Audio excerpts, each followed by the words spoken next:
నమస్కారం. నేను మీ రవికిరణ్ శర్మ, వేలూరి. ఈ యొక్క విశ్వావసునామ సంవత్సరంలో ఏప్రిల్ నెలలో గ్రహస్థితి ఏ రకంగా ఉండబోతోంది, ఏ రాసుల వారికి ఏ ఏ రకాల ఫలితాలు రాబోతున్నాయి, ఏ రాశుల వారికి అనుకూలంగా ఉంది, ఏ రాశుల వారికి ప్రతికూలంగా ఉంది అనే విషయాన్ని మనం తెలుసుకోబోయే ముందు ఈ గ్రహాలు ఈ యొక్క ఏప్రిల్ నెలలో ఏ రకంగా పాలిస్తున్నాయి, రవి ఎప్పటి వరకు పాలిస్తున్నాడు, ఏ రాశిలో ఉంటున్నాడు, చంద్రుడు ఏ రాశిలో ఉంటున్నాడు, కుజుడు ఏ రాశిలో ఉంటున్నాడు, బుధుడు ఏ రాశిలో ఉంటున్నాడు, బృహస్పతి ఏ రాశిలో ఉన్నాడు, గురుడు ఏ రాశిలో ఉన్నాడు, శుక్రుడు ఏ రాశిలో ఉంటున్నాడు, శనీశ్వరుడు ఏ రాశిలో ఉన్నాడు, రాహుకేతుల సంచారం ఎలా ఉంటుంది, ఇట్లా గ్రహాల అనుకూలత ఆ రాశులను బట్టి ఈ యొక్క గ్రహస్థితి అనేది ఏర్పడుతుంది. కాబట్టి ఏ రాశుల వారికి ఏ ఏ గ్రహ సంచారం వల్ల ఏ ఏ ఫలితాలు రాబోతున్నాయి అనే విషయాన్ని గురించి మనం చర్చుకుంటున్నాం. అందులో భాగంగానే మరి మేషరాశిలో రవి సంచారం ఏప్రిల్ 13వ తేదీ వరకు ఉంటుంది. తదుపరి వృషభ రాశిలో సంచారం ఏర్పడుతుంది. అందువల్ల రవి మేషంలో ఉండటం వల్ల మేషరాశ్యాధిపతి కుజుడు, కుజుడికి రవి మిత్రుడే కాబట్టి మేషరాశి వారికి రవి గ్రహం వల్ల కొంత అనుకూలతలు ఉన్నాయి. రవి వల్ల మనకేమొస్తూ ఉంటాయంటే ఆరోగ్యము మరియు విద్య, ఉద్యోగం సంబంధించి రవి గ్రహం కాబట్టి ఇక రవి అనుకూలత అది కొంతవరకు అనుకూలంగా ఉంటుంది. తదుపరి వృషభ రాశిలో సంచారం చేస్తున్నాడు కాబట్టి వృషభ రాశి అధిపతి శుక్రుడు, శుక్రుడికి రవి శత్రువు కాబట్టి ఈ యొక్క ఇబ్బందులు పడే అవకాశాలు కొంచెం ఉంటాయి. అదే రకంగా చంద్ర సంచారం ప్రతిరోజు నక్షత్రాన్ని బట్టి మారుతూ ఉంటాయి కాబట్టి ఈ యొక్క చంద్ర సంచారం ఆ నక్షత్ర అనుకూలతను బట్టి చంద్రుడు ఏ ఏ రాశిలో సంచారం చేస్తాడో ఆ ఫలం కూడా అదే రకంగా వస్తూ ఉంటుంది. అట్లాగే కుజ సంచారం జూన్ 8 వరకు కూడా సింహంలోనే సంచారం చేస్తున్నాడు. అంటే ప్రజెంట్ సింహంలోనే కుజుడు ఉన్నాడు. మరి సింహరాశ్యాధిపతి కుజుడు కాబట్టి ఈ కుజ సంచారం కూడా ఈ మేషరాశి వారికి అనుకూలంగా ఉంటుంది.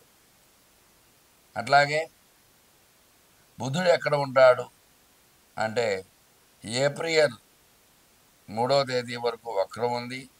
తదుపరి మేషంలో సంచారం చేస్తున్నాడు బుధుడు. అందువల్ల బుధుడు మేషరాశిలో సంచారం చేస్తున్నాడు. తర్వాత గురుగ్రహం ఈ సంవత్సరం ఎక్కడ సంచారం చేస్తున్నాడంటే మే 9 వరకు మిథునంలో సంచారం చేయడం అనేది జరుగుతుంది. మిథున రాశ్యాధిపతి బుధుడు కాబట్టి బుధుడు అనుకూలంగా ఉంటాడు. మిథున రాశి వారికి బుధ అనుకూలత ఉంటుంది. తర్వాత బృహస్పతి ఈ రకంగా సంచారం చేస్తున్నారు. బృహస్పతి తర్వాత శుక్రగ్రహం, శుక్రుడు ఏప్రిల్ 10 వరకు కుంభంలో ఉంటున్నాడు. తర్వాత వక్రం ఆఖరవుతోంది ఏప్రిల్ 13న. తర్వాత మీనం సంచారం జరుగుతోంది. ఇట్లా మే 21 వరకు కూడా మేష సంచారం అనేది జరుగుతుంది శుక్రుడికి. అందువల్ల కుంభ మీనాల్లో శుక్ర సంచారం వల్ల ఈ యొక్క శుక్రుడి వల్ల కలిగేది కలత్రము, ధనము, భోగ భాగేశ్వర్యాలు కాబట్టి ఈ యొక్క కుంభమీన రాశుల వారికి కొంత ధన విషయంలో కొన్ని ఇబ్బందులు వచ్చే అవకాశాలు ఉన్నాయి. అందువల్ల ఈ గ్రహ సంచారం ఏ రకంగా ఉంటుందో దాన్ని బట్టే మనకి ఫలితం అనేది వస్తూ ఉంటుంది. తదుపరి శని సంచారం ఏప్రిల్ 17 వరకు మీనంలో సంచారం చేస్తున్నాడు. తర్వాత వక్రం ప్రారంభమవుతుంది. అందువల్ల ఈ మీనరాశిలో సంచారం చేయటం వల్ల మీనరాశి వారికి ఏలినాడు శని ప్రభావం అధికంగా ఉంటుంది. కుంభరాశి వారికి శని భాగ్యంలో ఉన్నాడు కాబట్టి గతంలో కంటే కూడా ఈ శని భగవానుడి వల్ల కొంచెం ఇబ్బందులు తగ్గుతూ ఉంటాయి. మరి రాహు మే 16 నుంచి కూడా రాహు కుంభంలో సంచారం చేయడం జరుగుతుంది. మరి కేతు సంచారం వచ్చి సింహంలో సంచారం చేయటం జరుగుతుంది. ఎందుకంటే ఈ రెండు గ్రహాలు అపసవ్య దశలో సంచారం చేస్తూ ఉంటాయి. అందువల్ల జన్ సింహరాశి వారికి కేతు సంచారము, కుంభరాశి వారికి రాహు సంచారం జరుగుతుంది. ఈ రకంగా ఈ నవగ్రహ సంచారం అనేది జరుగుతూ ఉంటుంది. కాబట్టి ఈ నవగ్రహ స్థితిగతులు ఏ ఏ స్థానాల్లో ఉన్నాయో ఆ స్థాన స్థితిగతులను బట్టి మానవుడి యొక్క జీవితం అనేది ఏర్పడుతూ ఉంటుంది. అందువల్ల ఏ నెలలో ఏ అదృష్టాన్ని వింటామో, ఏ నెలలో ఏ దురదృష్టాన్ని వింటామో, ఏ నెలలో మంచిగా ఉంటామో, ఏ నెలలో వ్యాపారం బాగుంటుంది, ఏ నెలలో ఉద్యోగం వస్తుంది, ఉద్యోగంలో ప్రమోషన్ వస్తుంది, అలాగే వివాహం కాని వారికి వివాహం అవుతుందా, సంతానం కావాల్సిన వారికి సంతానం కలుగుతుందా అనే విషయాలు, అలాగే రియల్ ఎస్టేటు, స్టాక్ మార్కెటు, ఇటువంటి వ్యవహారాలన్నీ కూడా ఈ యొక్క నవగ్రహ స్థితిగతులను బట్టే ఉంటూ ఉంటాయి. అందువల్ల గ్రహానుకూలత ఉంటే ఖచ్చితంగా దైవ బలం మన వెంట ఉంటుంది. అందువల్ల నవగ్రహ స్థితిగతులు ఈ రకంగా ఉన్నాయి. కాబట్టి ఈ యొక్క ఏప్రిల్ నెలలో ఏ రాశి వారికి ఏ రకంగా ఉండబోతోంది అనే విషయాన్ని గురించి మనం ఇప్పుడు తెలుసుకోవడం జరుగుతోంది. వృశ్చిక రాశి వారికి ఈ నెలలో ఏ రకంగా ఉండబోతోంది, ఎలాంటి అనుకూలతలు ఉన్నాయి, ఎలాంటి ప్రతికూలతలు ఉన్నాయి అనే విషయాన్ని గురించి మనం చెప్పుకోవడం జరుగుతుంది. వృశ్చిక రాశ్యాధిపతి కుజుడు అనుకూలంగా ఉండటం వల్ల, ఈ రాశ్యాధిపతి అనుకూలత వల్ల ఈ నెలలో ఈ రాశి వారికి ఖచ్చితమైన అనుకూలతలు ఉన్నాయి. ఉద్యోగ ప్రయత్నం చేసేవారికి ఖచ్చితంగా ఉద్యోగం వచ్చి తీరుతుంది. అలాగే ఉద్యోగంలో ప్రమోషన్స్ గురించి ఎదురు చూసే వారికి కూడా ఖచ్చితంగా ప్రమోషన్ వచ్చే అవకాశం ఖచ్చితంగా ఉంది. అట్లాగే విద్య ప్రయత్నం చేసేవారికి, విదేశాల్లో చదువుకోవాలనే వారికి విద్యాపరంగా అనుకూలతలు ఈ నెలలో ఉన్నాయి. మంచి నిర్ణయం తీసుకోవడము, మంచి విద్యలో అభ్యసించడము, నడవడం ఇట్లాంటివన్నీ జరుగుతూ ఉంటాయన్నమాట. అట్లాగే వ్యాపారపరంగా వ్యాపారం ఈ నెల అనుకూలంగా ఉంది. ఖచ్చితంగా వ్యాపారంలో లాభాలు ఆర్జించడం జరుగుతుంది. అట్లాగే వ్యవసాయ పరంగా చూసుకున్నట్లయితే వ్యవసాయం కూడా ఈ నెల ఈ రాశి వారికి అనుకూలతగా ఉంది. వ్యవసాయంలో పంట దిగుబడి బాగా వస్తుంది. అట్లాగే రుణ బాధలు, గతంలో చేసిన రుణాల నుంచి బయటపడే అవకాశం ఖచ్చితంగా ఈ రాశి వారికి ఉంది. అట్లాగే మొన్న వరకు చాలా ఇబ్బందులు పడ్డ వారు కూడా ఈ నెలలో కొంత అనుకూలత రావడం, దైవ బలం చేకూరడం వల్ల ఖచ్చితమైన అనుకూలత ఉంది. రుణ బాధల నుంచి విముక్తి చెందుతారు.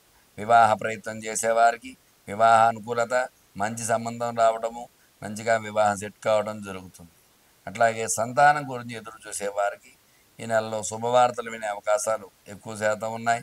ఖచ్చితంగా శుభవార్త వినే అవకాశం 70% వరకు ఉంది ఈ రాశి వారికి ఈ నెలలో. అందువల్ల సంతాన సమస్యను అధిగమించే అవకాశం కూడా ఖచ్చితంగా ఉంది. అట్లాగే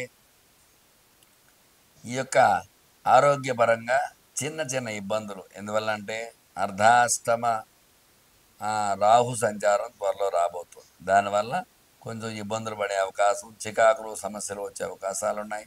శని పంచమ స్థానంలో ఉండడం వల్ల శని బాధల నుంచి విముక్తి చెంది కొంతమేర ఈ నెల అనుకూలంగా ఖచ్చితంగా ఉంటుంది అన్నమాట. అలాగే మొత్తం మీద చూసుకున్నట్లయితే ఈ రాశి వారికి గ్రహ బలం సినీ పరిశ్రమ వారికి, స్టాక్ మార్కెట్ వారికి, రియల్ ఎస్టేట్ వారికి అందరికీ కూడా అనుకూలతగా ఉంది. ఈ నెలలో గత నెలల్లో కంటే కూడా ఈ నెల కొంతమేర అనుకూలంగా ఉండి ఈ రాశివారు సుఖంగా ఉండటం అనేది జరుగుతుంది. అయితే వీరిపై ఈర్ష్య, అసూయ, ద్వేషాలు ఎక్కువగా ఉంటాయి. కాబట్టి వీళ్ళు తగు జాగ్రత్తలు తీసుకోవాలి. వీళ్ళు ప్రతి నిత్యము లక్ష్మీ నృసింహ కరావలంబ కవచాన్ని పారాయణ చేయాలి. ఎప్పుడైతే ఆ కవచాన్ని పారాయణ చేస్తామో తద్వారా గ్రహ అనుకూలత ఏర్పడి నరదృష్టి, నరఘోష ప్రతి ఆదివారము కూడా గుమ్మం ముందు కొబ్బరికాయ దిష్టి తీసి కొట్టివేసేయాలి. అట్లా చేసినట్లయితే నరదృష్టి, నరఘోష నుంచి విముక్తి చెంది సుఖంగా ఉండడం అది జరుగుతుంది. అట్లాగే వీళ్ళు ప్రతి మంగళవారము కూడా సుబ్రహ్మణ్య స్వామి దర్శనం చేసుకోవడం ద్వారా గ్రహబలం చేకూరుతుంది. ప్రతినిత్యము సుబ్రహ్మణ్య కరావలంబ కవచాన్ని పారాయణ చేయిస్తూ ఉండాలి. చూశారు కదండి.